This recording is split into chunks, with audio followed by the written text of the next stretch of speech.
missing at least a couple people, right? Yeah, so let's see.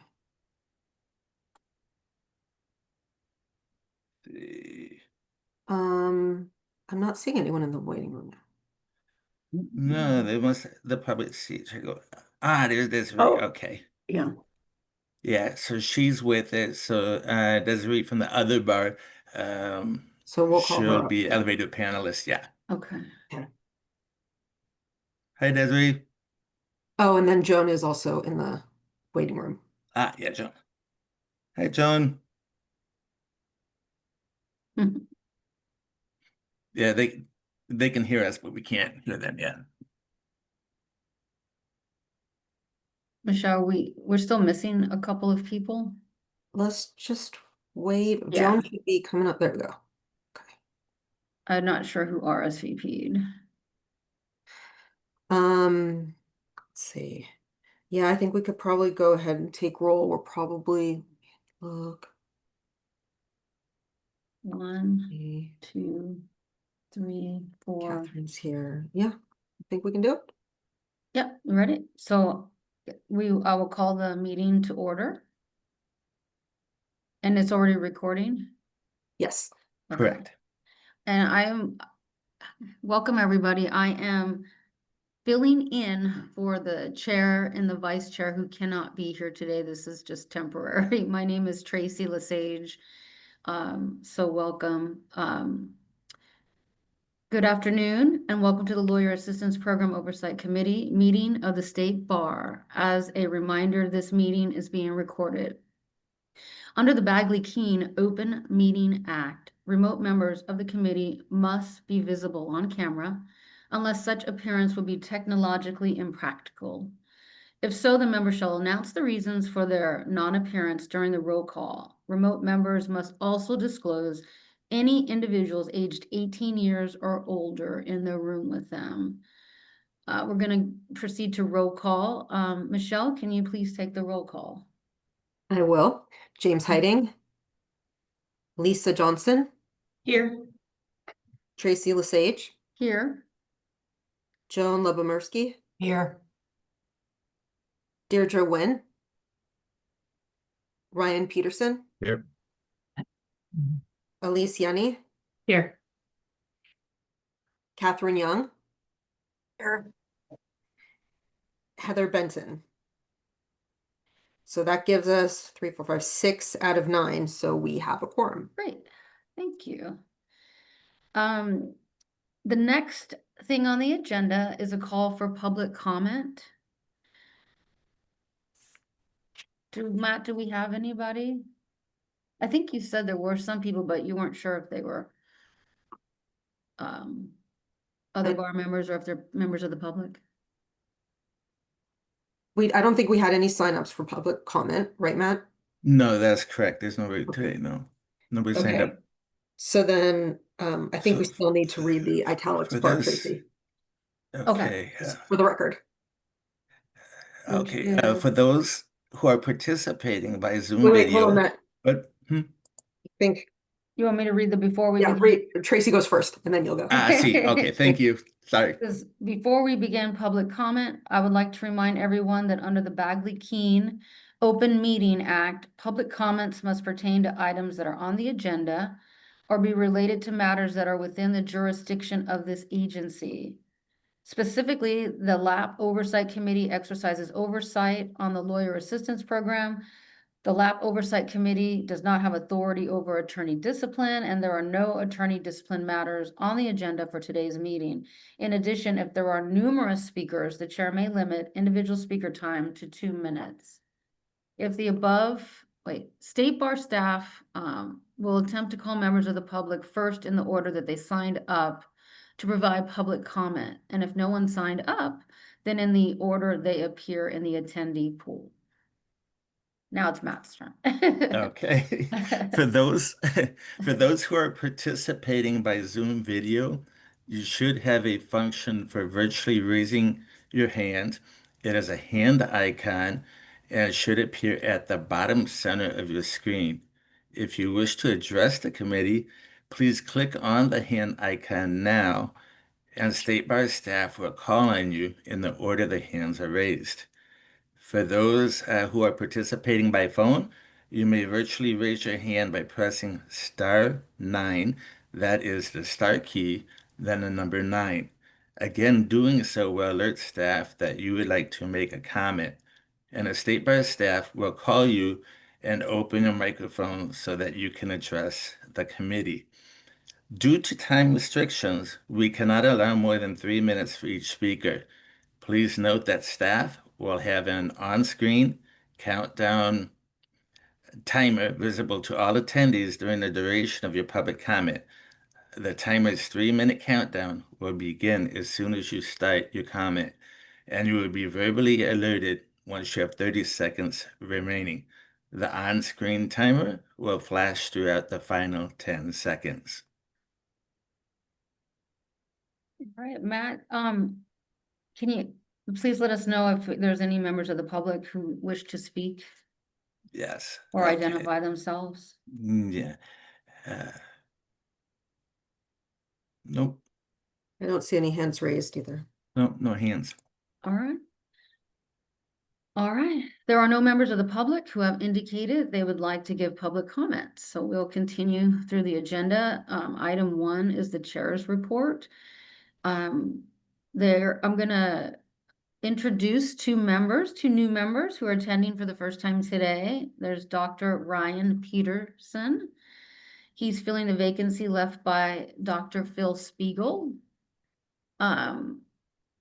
And then he is going to fill the position as a member who is a physician with knowledge and expertise in the identification and treatment of alcoholism and substance abuse. And we also have Joan, and I apologize if I mispronounce this, Lubomirsky.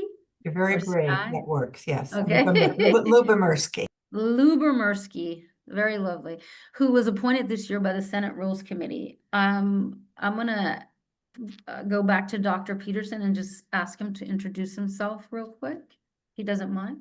Sure. Hi, everybody. I'm Ryan Peterson. I'm from LA, and I'm 48 years old. I'm a anesthesiologist by training, and around 12 years ago, I also became board certified in addiction medicine. And so I work in the San Fernando Valley as an anesthesiologist and as an addiction medicine specialist. I kind of have two separate practices. I've been sober myself for 13 years. I went through the California Medical Board's program to help with sobriety and monitoring.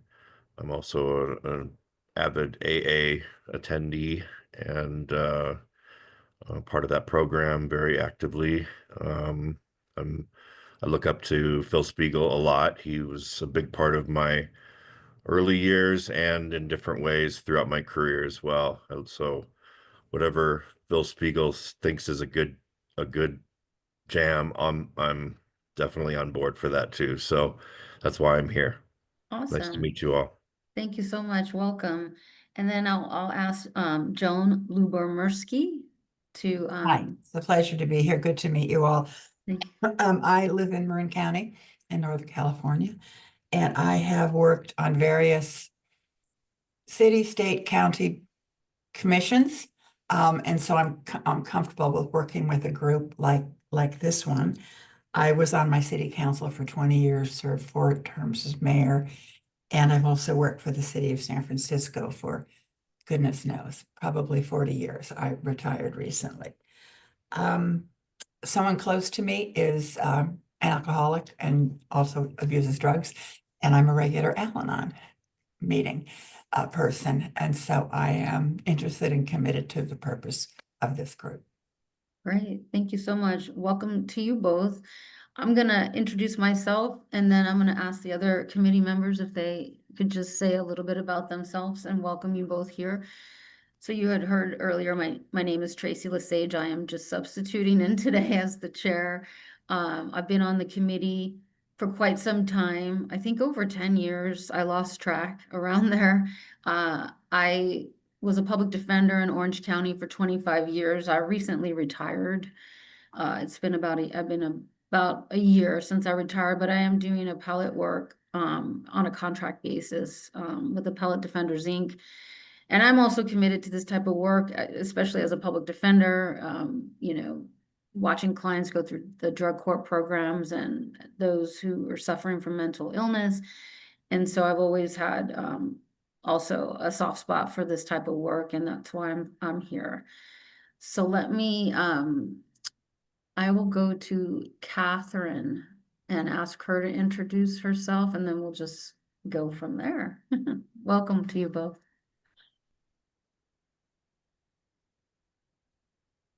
Catherine, can you? Catherine Young, not on Gary, right? Okay, yeah, just Sorry. just making sure. Hi, everyone. I'm Catherine.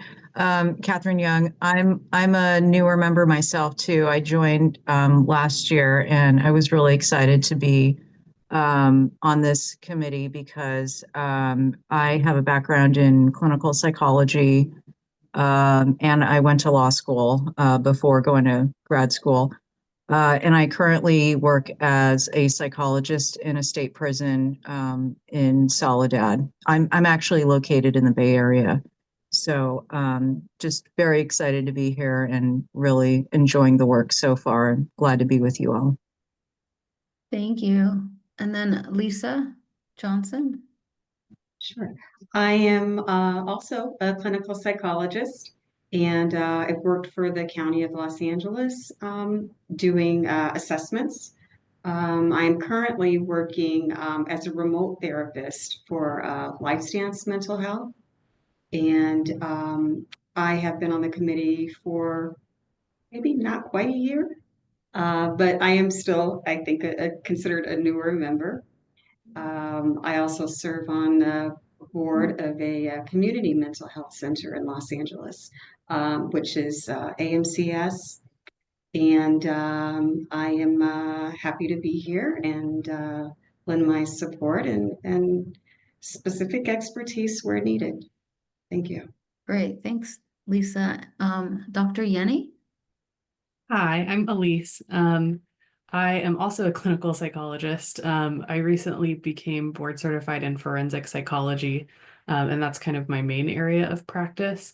So I currently work at a state hospital doing mostly criminal forensic work, but I'm hoping to kind of transition into civil, and I really kind of appreciate this forum as a way to kind of get more into that with thinking about how to make the procedures here as fair as possible while also providing really, really solid services for people who need them. Great. Did I miss anybody? I'm looking on this. Everyone else here is staff. Okay, do you guys want to introduce yourselves or a little bit, maybe? Yeah, I'm Michelle Harmon. I'm the program supervisor of the monitoring side of the LAP. I'm Melanie Lawrence. I'm a program director here at the State Bar, and one of my programs is the Lawyers Assistance Program Monitoring. Thank you. And my name is Kathy Ongiri. I am the program director in the Office of Professional Competence, and one of my programs is the support side of LAP. Great. And you met Matt, I'm sure. Matt, you're still muted. I can see your lips moving, but you're muted. Matt does admin and committee coordination. Thank you, Michelle. Also, I was wondering, does everybody else see their title descriptions under their names? I don't see them on my end. They should I all, can- all be Yeah. there. I can Okay, see great. yours, yeah. Yeah, I see them. They look Okay. great. Thank you. Perfect. Nice to have you all here. Yeah, well, thank you everyone for your introductions. It's great to meet you all. All right, let's move on to item 2 on the agenda. It's the staff report. This item is being presented by Catherine. Ken was going to co-present, but I heard he won't make it. So Yes, Catherine, I yes. believe it's you. Yeah, so Ken Norris is the staff person for the lab outreach side, the support side, and he's currently finishing up a outreach presentation as we speak. So the timing was a little bit off. So I'm here to give the staff report. So thank you very much. And just in terms of our outreach activities since our last LAP meeting, we have participated in the State Bar CTA and Ethics School. We gave 7 LAP overview presentations there. We've also done our Reset Retaker Support Program for the February 2025 bar.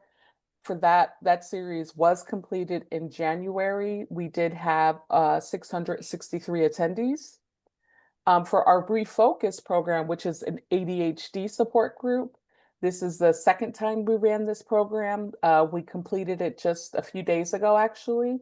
And for that one, we had 884 attendees, which is just great numbers.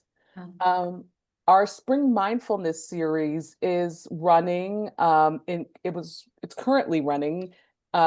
We have a number of programs, and we partnered with the DC Lab. And we're doing a number of mindfulness for ADHD, introduction to mindfulness, and we're also doing a Qigong practice for resilience and balance. So for those programs, we've had approximately 213 attendees. In terms of our live prevention and detection and wellness CLEs, we've done it about 5 times and have we've over 151 attendees across those programs. In terms of our recorded wellness MCLE, which is available on demand for licensees, since we put it up, we launched it on February 28th, and since then we've had 1,655 people view that program, so that's great. We also have a LAP program offering mailing list, and that's one of the things that we really use to spread awareness about LAP's programmings.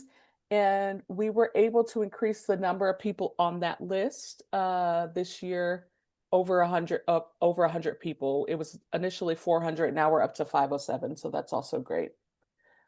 Just want to give a real quick note about upcoming programming. We are having a program next week. It's on Monday with CLA's Health and Wellness section. And this one is called Alcohol, Health, and Attorney Wellness, Navigating Risk and Professional Responsibility. And this program really is going to be focusing on addressing the professional, personal, and health implications of both moderate alcohol use and alcohol use disorder while fulfilling that MCLE credit. The session really is going to do a review of the findings from the January 2025 Alcohol and Cancer Risk report that the Surgeon General put out. And so we're going to have a California mediator discuss the kind of the programs, the implications based on the ABA pillars of wellness. And we're also going to have a addiction medicine doctor on that panel as well. That's all that I have for the support side of LAP, and I'm going to turn it over to Michelle. She has a few updates regarding committee logistics. Sounds great. Thank you. Thanks. The monitored side is chugging along, and you'll get some numbers later when we talk about the fact sheet. The committee coordinating item that I just wanted to mention, since our chair, Heather, and vice chair, Jim, are not here today, the plan is when the terms, some of you might still be on a calendar year term, but generally the appointment terms that the state bar makes are September to September. When the board meets at their September meeting, they appoint people to the subcommittees like this one. So in September, when the terms end, Heather will no longer be chair. Jim Hiding will step up to be from vice chair to become chair. And so we will need a new vice chair. And so I wanted to put it out to the group. If anybody is interested in the vice chair position with looking towards getting yourself prepared to be chair the year after that, please think about it. We only need a brief statement of interest that you can email to me, and we'll get that over to the appropriate appointments office. And you should all have my email address. If you don't, you can send it to me. You can send it to Matt also, because I know you'll have his. Great. Thank you. Thanks. And thank you, Catherine, for your report. A lot of great work. And I was very impressed with the downloads too, because people have to get on there and navigate and then download. So they want the information, so that's good to see. Did any other committee members have any comments or feedback? Nope. All right, doesn't sound like it. We'll move on then. Thanks again. We're gonna go to item 3. It's the open session minutes, approval of the December 6th, 2024 open session minutes. Are there any corrections or modifications to the open session minutes? Nope, hearing none. I'm gonna need a motion and a second. Can I get a motion to approve the December 6th, 2024 open session minutes? I'll motion. All right, we got Dr. Yenny moves. Do I have a second? Someone. Second. All right, thank you. Catherine, seconds. Just writing this here. And then Michelle, will you please take the roll or call the roll? Yes, I will. Jim Heiting, Lisa Johnson. You're on mute, Lisa. Here. Tracy Lesage, Approve. Joan Lubomirsky, Abstain, as I was not present. Yeah. Deirdre Wynn, Ryan Peterson. Stain. Okay, Elise Yenny, Approve. Catherine Young, Approve. and Heather Benton is not here. So that's 4 approved of the 6, which I believe is enough to approve our minutes. All right, great. And we will move, we have on the agenda next the consent calendar, but there are no items under the consent calendar, so we'll move to the business portion of the agenda. Item 5, 5.1, the other bar annual report presentation. This item will be presented by the president of the other bar, Desiree Petre. And then Matt's gonna elevate Desiree to a panelist. So for the purposes of this agenda item, so she can give her report. This is a presentation only. No recommendation will be made.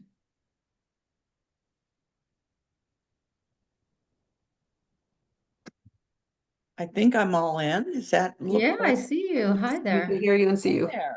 Welcome. I haven't been to something like this before. It's quite interesting.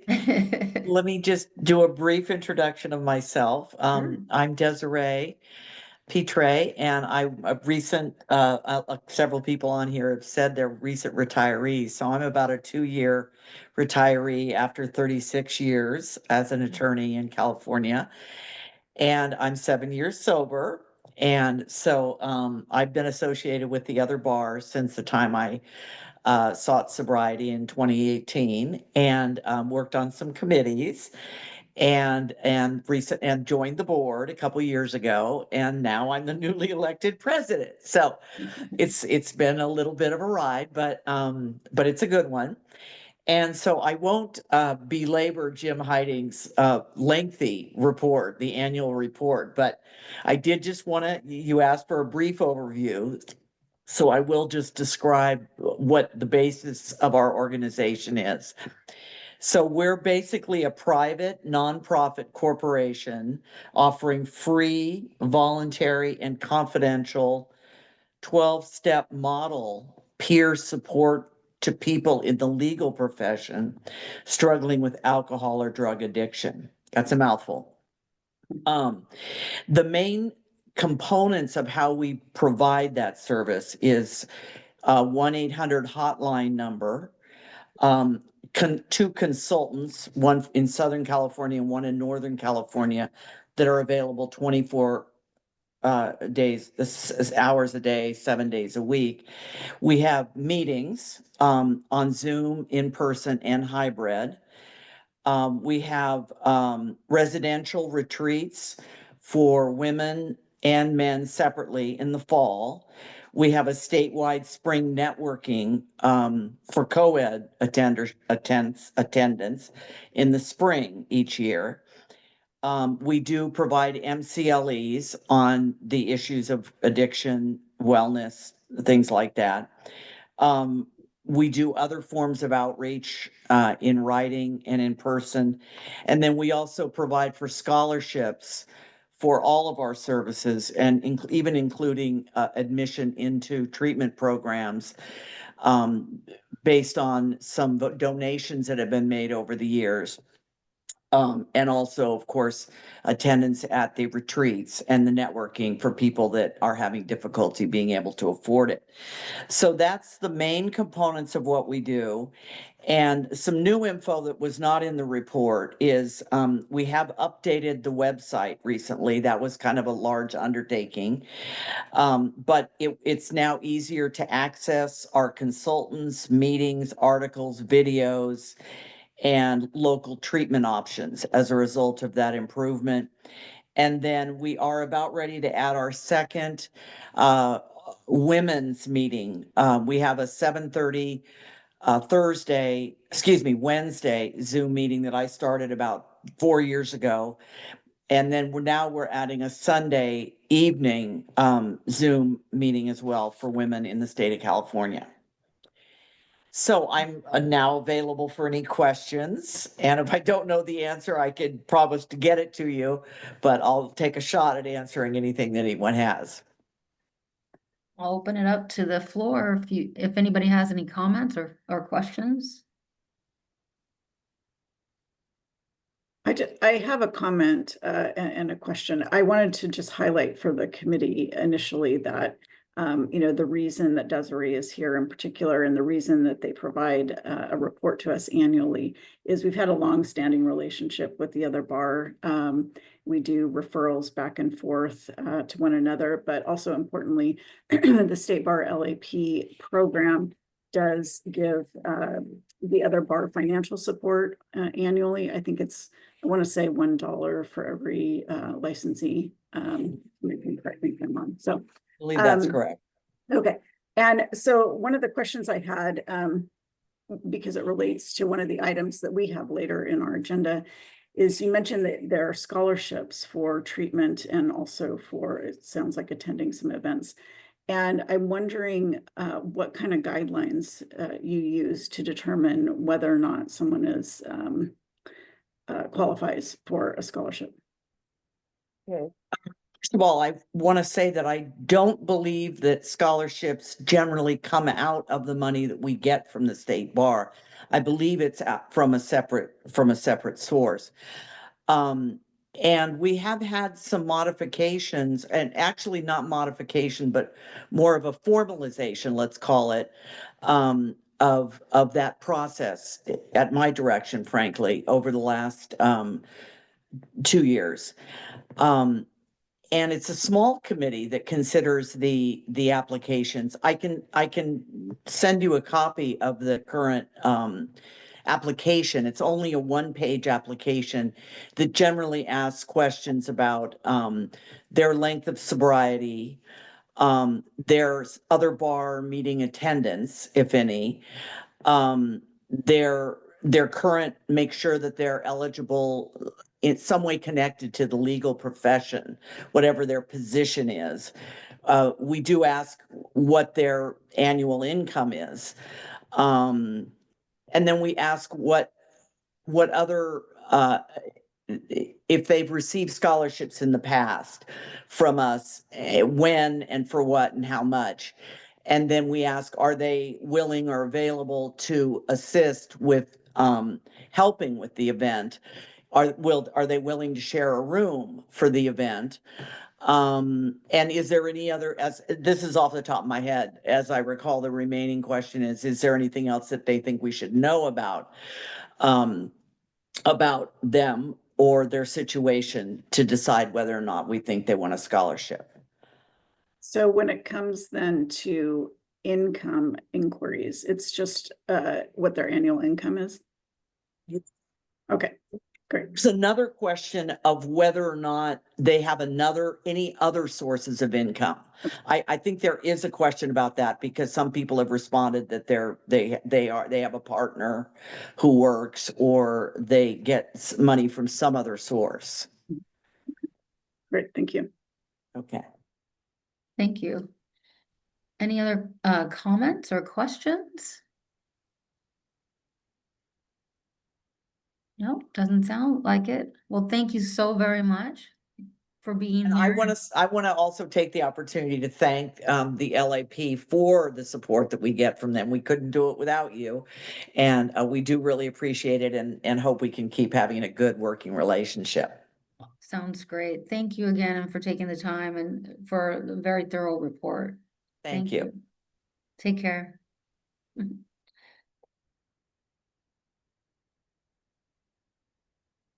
All right, we are going to move on to the next item on the agenda, which is item 5.2, discussion of the 2024 Lawyer Assistance Program fact sheet. This item will be presented by Michelle Harmon and Catherine Ongiri. I said that correctly. Thanks, Tracy. You're welcome. So hopefully you've all seen this attached to the agenda items. The reason we started doing a fact sheet last year, we did the first one for 2023, and this is the one for 2024. And we used to, in the past, have a requirement for an annual report that was sent to the legislature, and that was where we kept all of the data, all these statistics from the program year by year. And that statute was amended last year that we were not, well, it went into effect at the beginning of 23, that we were not required any longer to submit an annual report to the legislature. And so this is similar information, but a less formal report about the statistics about the program. So of course I won't read it all to you because you'll have it for the 2024 information. There are just a few things I wanted to highlight, especially as they compare to the 2023 statistics. So you'll see the numbers went down from a number of intakes from 89 to 55 over the year, and that's been consistent with what we had been seeing since we kind of rearranged the program from one LAP to these two parts of it with monitoring and support services. So that is one of the reasons. And then also, those of you who are here in 2024 remember that basically the entire year was spent working on recommendations for the alternative discipline program to try and improve engagement and the number of attorneys who would be eligible for the alternative discipline program and therefore would be coming into the LAP. So that, of course, has not resulted in any actual changes yet to their rules, but hopefully that's the process they're going in, and that'll help bring the numbers back up again. The reasons for participation in the program were almost exactly the same as 2023, most for discipline, some for admission, or expecting that they would have issues with admission and that they would want the support of the LAP during that process.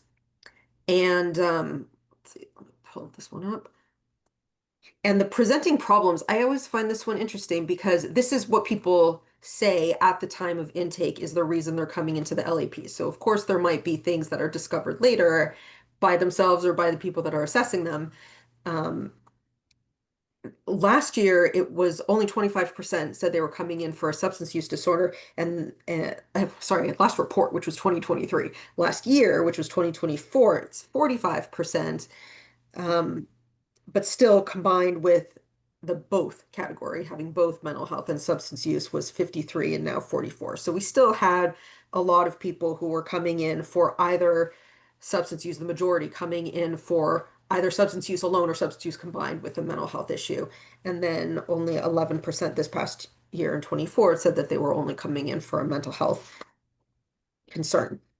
The case closure category is also reported differently than last year. Those of you who are here then will remember that we changed the way we categorized our closed cases. So this report now has the little matrix on the top of it that describes what all of the closed case categories mean. And they used to just kind of be all over the place, and we were trying to condense them down into similar kind of categories.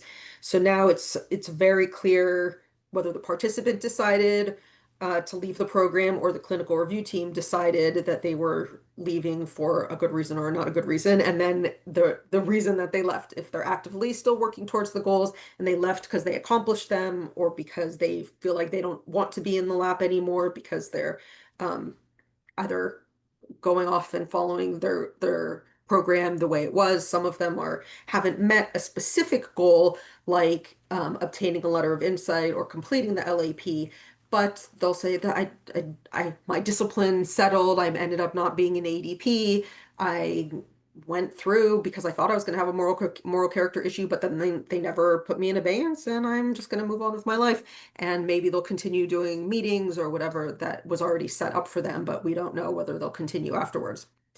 Or if they're not meeting their goals, if they disagree with the recommendations and don't want to do it and withdraw, or if the clinical review team decides to terminate them. And the reasons for termination are generally because the person is unwilling to follow the recommendations, or unwilling or unable. They might more often say unable to follow the recommendations that the team makes. And the termination category you'll see was very low, only 2%. We try very hard not to terminate people. As long as somebody is showing some indication of wanting to continue to work with us, we will continue to hang with them. It's usually the people who just stop returning call. We're in the process of meet with the clinical review team, set a meeting. They don't come to the meeting, call them back again. Let's try and reschedule. And we just can't get them re-engaged. And then there's the neutral discharge of those who either were not admitted by the clinical review team because they had no diagnosis and so they don't qualify for monitoring, or 0% were neutral discharge, which is generally deceased. It wasn't their choice, but they're no longer participating. So we did not have anyone who left because they were deceased in 2024, which is great. So you could see the percentages there, the total number of closed cases you could look at. Another new thing this year is these sections of length of participation and total enrollment. We didn't have that in the previous year, but that was suggested as might being a measure that would be interesting for us to follow, of basically what the average would be, kind of the average caseload of the program at any one time, which, as you can see, can be very different from the number who are enrolling in the program that year or leaving that year. And then, above that, the length of participation. So it really varies for how long somebody stays in the program, from 6 days to 2,659 days. You do with that what you will. Then the average number, we were really around 145 at any one time enrolled in the program. Performance metrics are really similar to last year. Financial assistance is going to be relevant to our conversation later on this agenda. And compared to 2023, so now remember, 2024, we still had the loan. It wasn't until January 1st of 2025 that it switched over to a grant. So all of these numbers are still with the old model of it being a loan. And we approved 53,628 in 2024 of loans. That's not the same as what we actually paid out. Sometimes people don't end up taking out the full amount of the loan, or they're approved for 12 months, but they only stay in the lab for 6 months or something like that. So the total that was actually paid out was 31,248. And that also included some people, though, who were still in the program from 2023 who had money remaining on their loan. And that's just a little different than in 23. Well, more than a little different. In 23, there was approved 28,032, since I'll assume most of you don't have that in front of you, but it's on the website. And then the total that was actually paid out, which also included loans that were left over from 22, was 16,661. Moving on to the demographics. Very similar, mostly active attorneys, mostly in the definitely 30 to 50 age range if you combine those two biggest pieces of the pie charts together, the 30 to 39 and 40 to 49. Mostly male by far. This year we had some people who identified as gender variant, non-conforming, non-binary, which in 23 we didn't have anybody who identified as such. Mostly white, although that does seem to have changed a bit more to be 61% white is what we received in the survey from 23, and 24 is 39%. And I didn't say it before I started talking about the demographics. These demographic numbers come from a voluntary survey of the new people who came in during that year. So of those 55 new people who came in last year, these are their responses. And then sexual orientation or identity, same as before, mostly heterosexual, but you could see the other breakdowns. And that's brings us to the support services section. Thank you, Michelle. Okay, so for the support services section, just as a really brief reminder, and for the new committee members, the support side of LAP provides free short-term counseling to attorneys, law students, and applicants to the bar. Our services really focus on personal and career-related challenges that impact your professional competence. And so participants can receive up to 2 free sessions with a licensed therapist and or a career counselor. So in terms of 2024, our request for career counseling was 173, and we had about 89 requests for therapy. Many of the requests did come from active attorneys who were single, female, white, and heterosexual between the ages of 30 and 39. Our primary source of referral was the State Bar website. In terms of our outreach efforts, we did over 81 presentations and delivered it to over 4,000 legal professionals. And so the format that we did that was online, in person, and some were hybrid. To talk a little bit about the demographics, we are always looking to increase the population of people that are working or coming to support LAP.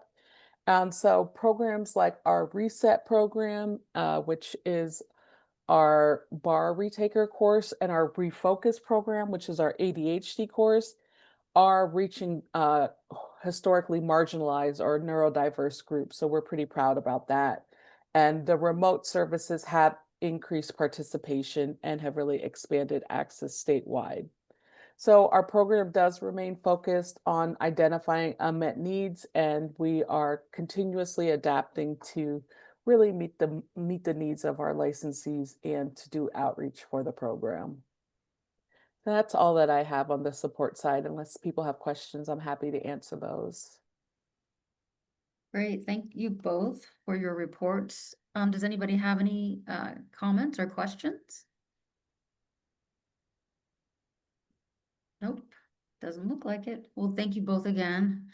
The fact sheet is very helpful. And it looks like things are doing well. So, that very happy to hear. I'm sure everyone else is too. So thank you both. We will move on to the next item on the agenda. It's item 5.3, discussion and revision of financial assistance guidelines. This item will be presented by Melanie Lawrence and Michelle Harmon. Well, Michelle, we didn't talk about who's going to take the lead on this, so I'll try and start us. And so for those of you who were here last year, this is a reminder, and for the new folks, this will bring you up to speed. So for many years, the LAP gave financial assistance to people who qualified for it to go through our monitoring program. So the financial assistance pays for the group sessions, which amounts to, I think, about $270 a month, and for the random testing, which varies depending on how much testing each individual is required to do. And for many, many years, up until very recently, the financial assistance was given in the form of a loan. And what we found historically was that even though these were loans, that frequently people didn't pay them back or paid very little back. And for various reasons, it didn't make sense to try and collect on them. So last year, the Oversight Committee engaged in a major rule revision of all of the LAP rules, and one of them included how we administer financial assistance. And so that assistance has moved from the form of a loan to a grant. And also with the loan administration, there was a subcommittee of the Oversight Committee who would review applications for loan assistance and make determinations about whether or not people would be granted the assistance. And I don't have good insight into that, Michelle. You might, or even Tracy, because I think you were on the subcommittee, about what the documents were that the Oversight Committee or the working group would look at to determine eligibility. But really, I mean, the eligibility is to be determined by financial need, not necessarily other issues related to, for example, is somebody, participating meaningfully in the program, or any sort of subjective kinds of factors. So when this assistance moved to a grant, the committee also approved some guidelines, some financial guidelines, in order for the program itself, the program staff, to administer the financial assistance, so that we didn't have the need for a subcommittee any longer. And so the assistance, and I don't know if we provided that, Michelle, or not, but it's basically related to, it's tied to the federal poverty guidelines. And depending on where someone falls within that, in terms of their annual income as demonstrated by tax returns, they can get up to $3,000 assistance in the form of a grant. And if they don't qualify for the maximum, they can get up to $1,500. And so, that can apply to the groups, it can apply to the lab tests, or however someone wants to utilize it. So some of the challenges that we didn't foresee, that we want to raise to you today to get some thoughts about, are that, first of all, it's not clear in the guidelines, and I don't think that anybody necessarily anticipated this, although it seems obvious now. But folks who previously received assistance in the form of a loan now may be coming back to us and asking for additional assistance. They're still in the program, asking for additional assistance now, of course, in the form of a grant. And we didn't address that in the guidelines as to whether or not those folks would be eligible, and if so, for how much. The other thing is, because the guidelines are tied to a tax return from the prior year, you can imagine that if you are an individual who is applying for financial assistance in August, and we're asking for your tax returns from the prior year, your financial circumstances in August may be very different than what they were in the prior year. And so now we're challenged with that as well, in terms of, are the tax returns enough? Does it make sense if someone's circumstances have changed substantially? So these are the kinds of challenges that we have been facing. So we knew that we needed to come back to the Oversight Committee to get some direction. One of the things that we did do recently is we looked to the State Bar's regulation office, who they do a number of things, but one of the things that they do is that they intake the licensee fees and penalties, etc., to ask them how they determine if someone is, for example, seeking a reduction in their licensee fees, what kind of information they gather for to make that financial determination. And it's quite a lengthy form, frankly. We do use a form, and Michelle, I'm going to lean on you for what we collect in that form. But it is basically related to what their financial circumstances are, what's their income, what's the sources of their income, and including their spouse, if they have a spouse, and how many people are in their family that they're supporting. Is there anything else on that, Michelle? I have it, An I can application. read to you, but basically what it says is, asks about their occupation, their spouse's occupation, all sources of monthly income, housely monthly income from all sources, number of dependents, and then attach the tax return. Right. So in looking at some of these other forms that the bar uses, and that's one of the reasons why I was asking Desiree from the other bar what they look at. It looks at lots of things like, whether or not they have money in the bank and how much money they have in the bank, whether they have investments, whether they have real estate, all of these sorts of things. Now, keep in mind too, and we're talking about a maximum of $3,000, assuming that, we don't decide that we want to give people an additional bite at the apple in following years. So it's not a huge amount of money, but it's important because we have a finite amount of money that we can budget for this financial assistance. And we're particularly mindful about it because we have no expectation of anybody paying any money back. And so for this year, we're budgeted, I want to say $31,000 to spend.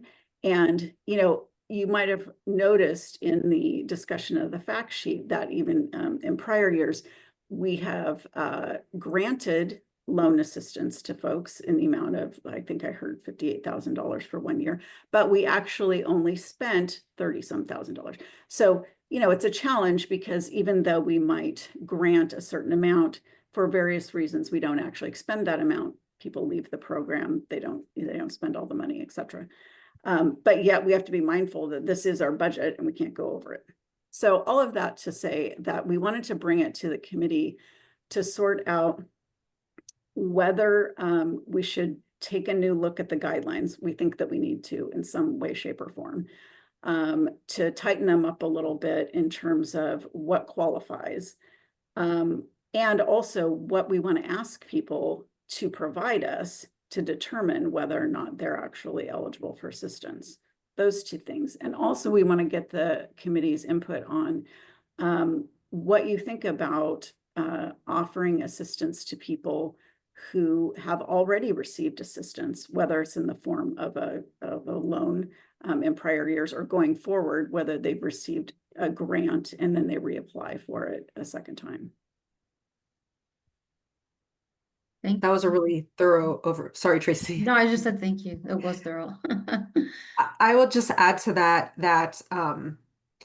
because our goal was 31,000 for the year, we had kind of estimated, well, we want to be halfway through granting that by the midpoint of the year. And so when in March, I think only a third of the way through the year, we had already granted about 13,000, over 13,000.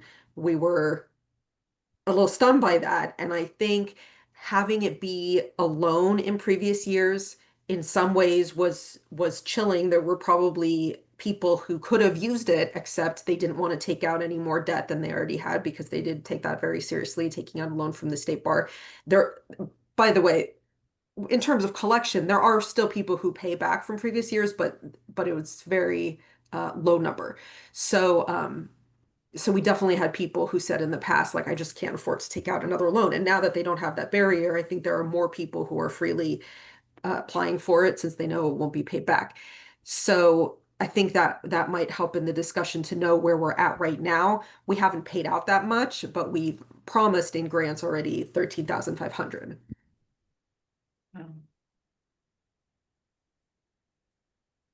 And that's with 5 individuals being approved at 100%, one person, I think, being approved at 50%.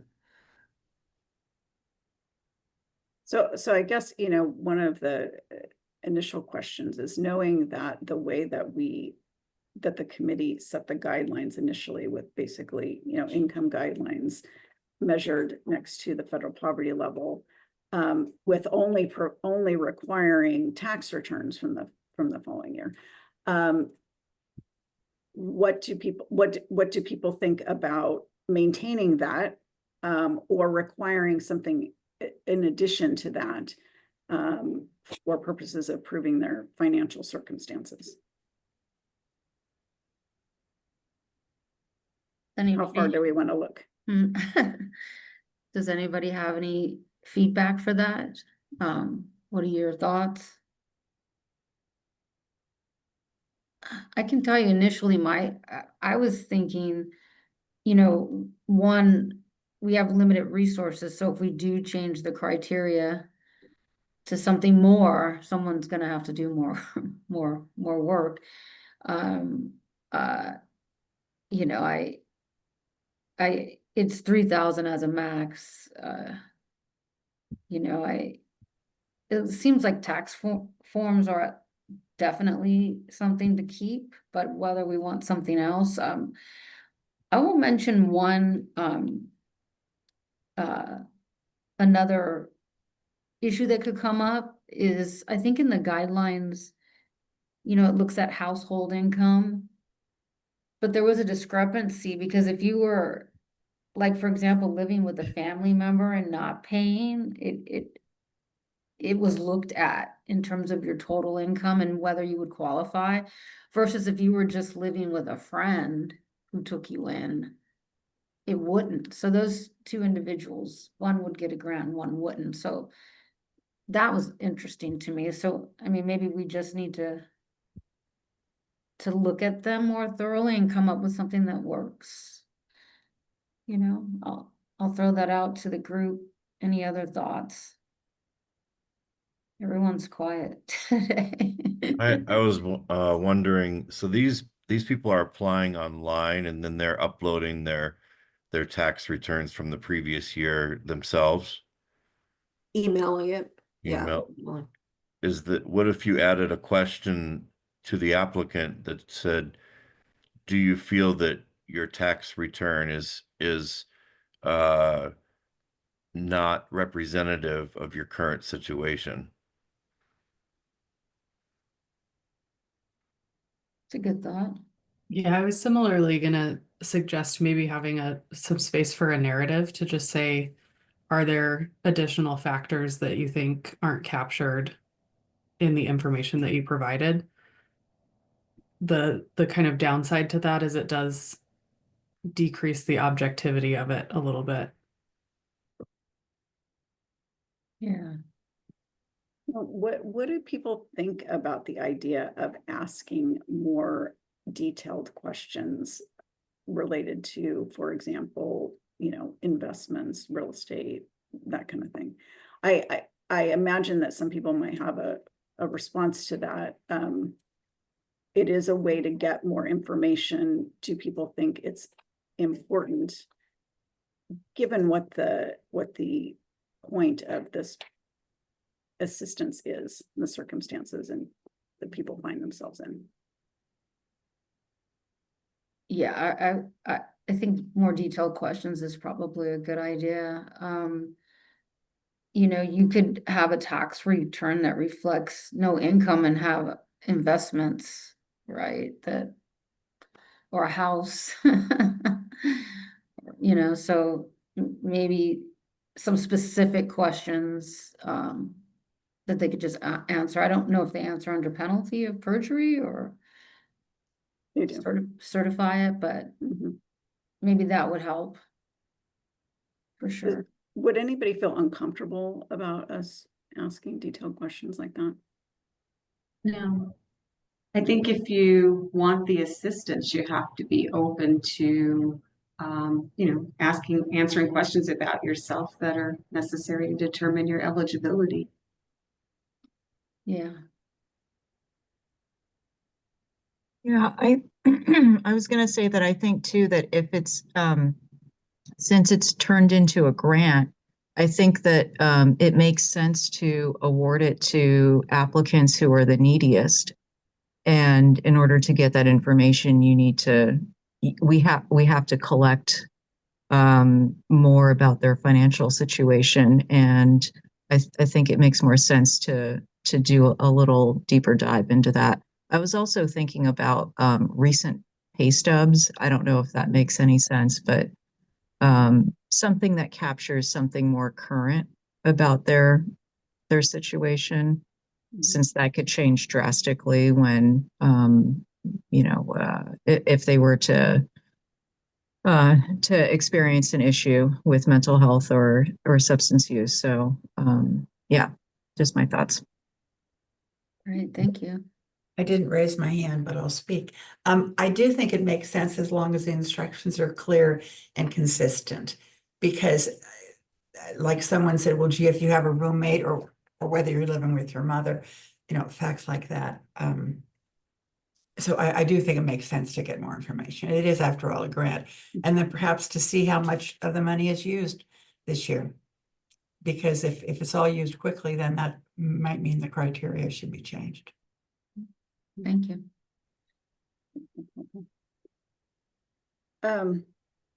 Also wondering if people have thoughts about whether or not individuals who have already received financial assistance, whether it is in the form previously of a loan, maybe that has or has not been paid back, maybe that makes a difference, or a grant,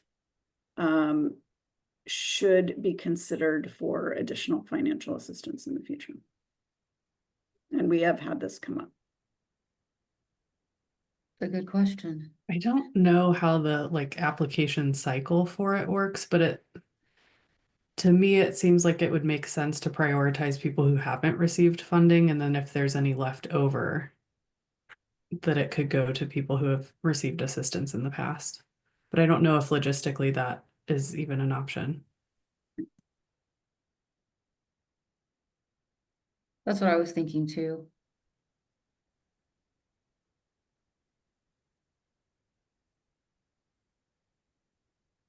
Anyone else? Sorry, I started talking on mute.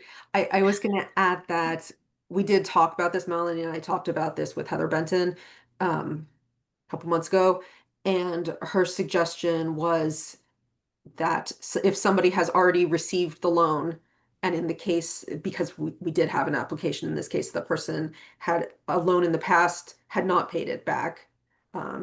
It was not expected back yet because the loan becomes due when they leave LAP, and this person had not left LAP yet. Came up with the standard of 10%, that they could be eligible for 10% of what the maximum amount of the loan is. And at this time, the maximum amount we can grant is $3,000.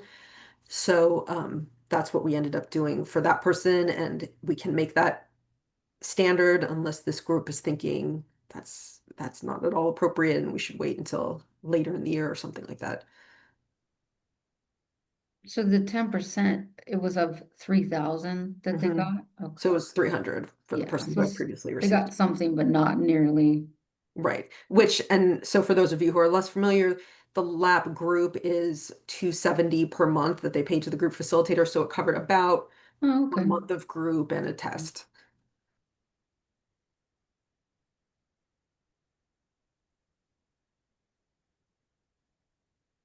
I mean, that's if we're going to go that method and let them reapply, I like that idea of the 10%.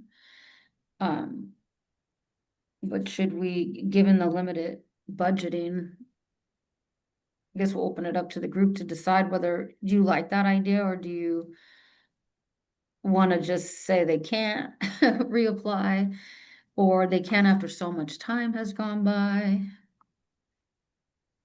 right? I'm kind of wondering, just the idea of covering 1 month's cost, it almost seems like kind of an emergency grant in a way.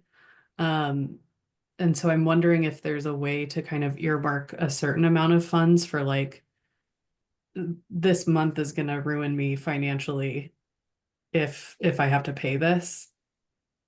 And so there's kind of like the micro grants that maybe people who have received the full amount would be eligible for. And that's like separate from the full grants. I don't want to make things overly complicated, but I just had that thought. Yeah, framing it as that at the beginning, framing it as an emergency grant rather than as reapply and we'll see what you're eligible for and what the max is and yeah. Okay. Yeah. When someone has a loan, can they get another loan or is just the one loan and that's it? In the past, In when the it was past. a loan, it was just the one. Gotcha. You know, since 2002 when the program developed, it had changed, but most recently when we were doing it, it was just the one. All right. So they knew when they got the loan under that current rules that they would not get anything else, but now since we changed it, Mhm. Yeah. that's a tough one, I think. Um, and this, the budget cycle, is that July to July or is it September? Calendar year. Yeah, so January to December, Yes. because is it possible to put something in place until the end of this budget cycle and then figure out permanently what works going forward, or? Well, I think, Melanie, correct me if I'm wrong, the reason we wanted to bring it up now is because our original plan had been to go through this year with the current guidelines as were set last year. But we got nervous because it seems Yeah. like they're going quickly and we're going to run out of the Yeah. 31,000 before the end of the year. Yeah, Well, and we were struggling with some of these issues these that we questions. clearly hadn't, anticipated. yeah, But I think that, I mean, and certainly it's changeable. We can do it one way this year. And frankly, we can make some adjustments now, which I think, this has been a helpful discussion. And I think Michelle and I can probably take it and make some adjustments to the application itself. And, revisit it at the end of the year to see where we are. And we'll have a better idea then of what we're going to be looking at for the budget for the following year. And see what kind of adjustments need to be made, if any. so could we do something like, if we were to make a motion, something like we approve for this calendar budget cycle 2025, one, to allow more detailed questions to be asked of the participants, and also I was thinking, is it possible to maybe say something like, and depending on what's left and whether the person got prior assistance, there is available the 10% of the max if they can establish need or something like that, or we could just say no this year if you already got a loan and then decide next year if we should change that. What do you think? I think we had put into the wording that they do still have to establish need the same way. They needed to do the same application, resubmit tax returns. So the second time around application was going to be for a smaller amount, but it was still the same criteria for application. I wonder a little bit if, since this is the first year that we're doing it, if we should just stick with, you get one grant, and if you got a loan, that was your opportunity. You don't get to apply for a grant, and see where we're at. See how, this is just very new, and we have to be really mindful of the budget. And again, we can make changes later if we think it's appropriate to do that. Like that. That sounds good. We wouldn't need a motion if we did that. We would not need a motion. I'm asking, do we? I don't know. I think it probably would be helpful to at least have a vote on the, adding some additional questions. And yeah, I think it also would be helpful just to clarify that for 2025 that there will be no additional monies granted if you've received a grant or a loan in the past. That sounds good. So we'll need, if someone is willing to make the motion, that to allow for this calendar year to ask more detailed questions of the participants to establish their need, and if they've received a grant or a loan in the past, they're not eligible this year to reapply. I think does that cover it? Can I have a motion from somebody with that? I'll move. Okay. So We're after Tracy, before you vote, do you want to see it? I'm trying to take notes on what was written, Yes. and I Okay. can share my screen.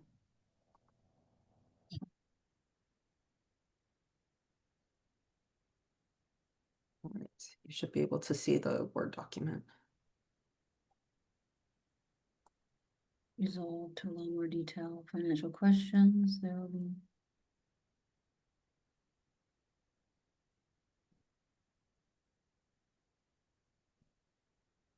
But I'm thinking, should we also say to this year and that we'll revisit these, or do you want these to be it going forward and then we'll have to change them later if we decide? Well, my preference, I don't know if Michelle has a thought, but I would just leave it as is and not specify this year. Okay, We will certainly come back if it's appropriate to do so. okay, sounds good. And Dr. Yenny, you said you were good to make that motion? Yes. And as written here on the screen from Michelle? Yes. All right, do you need me to read that, Michelle? Yes, I suppose for the record, somebody should. Okay, I'll read it. Okay. And then I'll ask for a second. So resolved to allow more detailed financial questions to be asked of LAP growth grant applicants. And there will be no additional monies granted if a participant has already received either a loan or a grant in the past. That motion is being made by Dr. Yenny. Do I have a second? I second. All right, Lisa Johnson seconds. And Michelle, would you please call the roll? Yes, I will. James Hiding, not here. Lisa Johnson, Approve. Tracy Lesage, Approve. Joan Lubomirski, Approve. Deirdre Wynn is not here. Ryan Peterson, Approve. Elise Yenny, Approve. Catherine Young, Approve. and Heather Benton is not here, so that's unanimous pass. Great, thank you. Passes. Thanks, Thank you for everyone. that. That was a good discussion to have. Thank you for everyone for participating. We will move on to the next agenda item. It's 5.4. It's a report from the working group on attorney wellness collaboration. This item will be presented by Michelle Harmon. I think, yep, that's it, right? Yeah, and I'm presenting this one because unfortunately, the two members of this working group are two people who are not here today. So Heather Oh. Benton and Jim Hiding. The update with that working group is for a little bit of background to catch those of you up who weren't here when this group was formed. The idea of the group was to develop more collaboration with other California stakeholders who are in the wellness and recovery spheres for attorneys. And the idea is that we know that there are other groups out there, for example, the other bar, because we always have a representative of the other bar on our oversight committee who are doing things like continuing education, talking about substance use and mental health issues. We are doing the same thing. There's the Health and Wellness Committee at the California Lawyers Association, but we at the lab did not feel like we knew or had a good handle on what all of those other groups are doing and how we could work together to not duplicate our energies, but can refer people to each other's services and programs. And the first step, the thought was to create a group of people, representatives from all these different stakeholder groups, to come together and have a meeting. So the first thing that the working group did was identify the groups that we thought were relevant for us to work with and who would be the contact people. We reached out and have contact people I will tell you the groups. Where did that page go? Okay. So we have a representative from CLA's Health and Wellness Committee, from the other bar, two people actually from CalBar Connect, and somebody from the Mindfulness and Law Society. And I know there was a consideration also of wanting to include the CLA programs and solo small firm committees, but haven't heard back from anybody. So where this committee left off, which hopefully is what will happen right after or between this meeting and the next full oversight committee meeting, is getting that group together.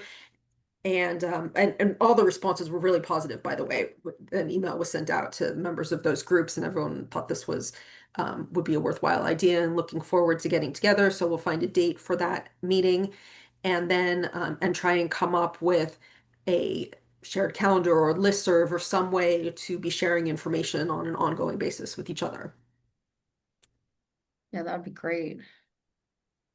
Thank you for that. Welcome. Any questions? Anyone? Comments? Nope. Okay. Okay. Thank you. The next item on the agenda is item 5.5, is the report from the working group on benchmarks and successful completion. This item will be presented by myself, Dr. Yene, and Catherine Young. It's I'm gonna actually turn this over to Dr. Yene. I think she was gonna give our feedback from our meetings that we've had. Sure. So just to give a little bit of background about what we've been working on. So this is actually round 2 of the benchmarks and successful completion working group. We had a crack at it during 2024 and kind of ended in a stalemate, and we're trying again. So basically the whole point is to come up with some guidance as to what would count or what would determine if somebody has successfully completed LAP. So in the past, successful completion was just based on a 3-year time span that didn't really have any clinical meaning or legal meaning, and didn't really take into consideration how somebody was participating, the quality of their participation. And so we, as the working group, have been trying to come up with better ways to measure people's progress through the program without this kind of arbitrary timeline. So since January, Tracy and Catherine actually came up or did some research into drug courts and mental health courts and looking at the ways that they conceptualize these issues. And Tracy put together a really detailed document looking at different like phase approaches. So somebody would move through the program in phases, which would kind of determine the level of services they would be receiving. We, as the working group, thought this would be a really good idea, and then we brought it to the CMAs, so the case managers basically, and they said that they didn't think that it would be as meaningful as we initially thought. And so we ended up being able to meet with all of them as a group, which was incredibly helpful, since they're the ones that would be implementing the recommendations anyway. And they were able to provide some information from meetings that they'd had with other LAPs about how other LAPs are handling these kind of issues. And so that meeting was just 2 weeks ago, last week, I'm not sure. But basically we kind of went back to the end of where we were at the end of last working group, with again trying to come up with these specific benchmarks. I do think so. We've also talked about getting some FaceTime with the state bar court judges who are ordering people into LAP, to kind of get a dialogue going so that we can educate them about what we're doing clinically, and talking about potentially involving the case managers in the court process so that it's not just because previously it was just, are they in compliance with the plan versus providing a meaningful update about treatment progress. And so those are some of the other ideas we've had is kind of getting them more involved and helping them have a better understanding of what we do here and getting a little bit more interface. If I'm missing anything, feel free to jump in.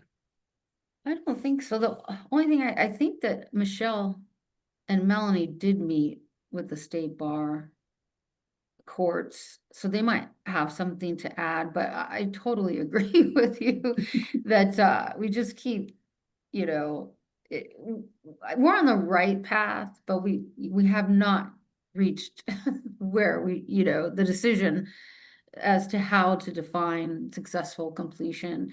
In the drug court model, most of the programs were not over a year. You know, they also, some had contracts, which were like individual contracts, so that each participant had a different plan of treatment, and so they might finish earlier, someone might finish later, just all varying lengths, just everything is all over the place. But one thing that is great that we may wait for, and I don't know the name of the group, but Michelle might, I'm sure she does. She can chime in. I don't know I forgot, but they are working on national guidelines. I could tell you. Yeah, which aren't out, but It was the Federation of State Physician Health Programs okay. that do the monitoring for sorry, not lawyers, for doctors. Dr. Peterson, not to put you on the spot, but if you have anything to contribute on this, you might have more information. But there are some really clear standard for physician monitoring programs, and they've included, there are some state labs who have their directors who have been going to the FSPHP conferences and have made, they have a I don't know what they call it, a lawyer membership basically in that group, since there isn't a group that's as robust as that one for attorneys specifically. They're joining on, and so apparently, and hopefully within the next year, the FSPHP will make recommendations specifically for attorneys and for LAPs. And that's, sorry, not just about the length that we're talking about, but general monitoring recommendations all around. But hopefully that will include monitoring lengths and what the other state labs who are more, not all states do monitoring, but for the ones that do monitoring and the ones who are working with the FSPHP to try and bring their programs in alignment with what they do with the physicians, it is a very different kind of model than what we have been using of the 3 years of continuous sobriety or mental health stability and the lifestyle changes. Ours is looking more at the end point, looking back, how have you done once you have reached a certain milestone? Those programs are more on the front end, that we start you with getting a good diagnosis, and once we have the diagnosis, deciding if it's a substance use disorder that's very severe, this might be a 5-year or a 3-year contract. If it's mild, it might be a 1-year contract. If it's a mental health, if it's a depression, it might be a 1-year contract. So they're telling people right up front that's a shorter period of time than our usually a shorter period of time, I think it is, than what we're telling people, which is 3 years. If you're able to do the 3 years from the beginning, continuous sobriety, but if you have a relapse later, that will extend the time. And so people, that was one of the concerns I know that your group had talked about a lot, is people knowing what the expectation is up front. Absolutely. So as Tracy said, I think we're on the right path. I think we're asking the right questions, but we have taken a few detours. We're taking the scenic route. Yeah. Does anybody have any feedback or comments?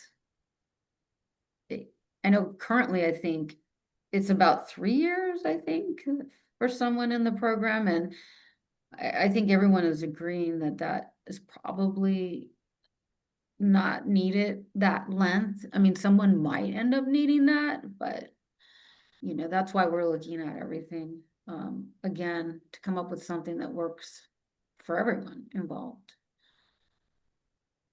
Yeah, currently a minimum of 3 years. Yeah.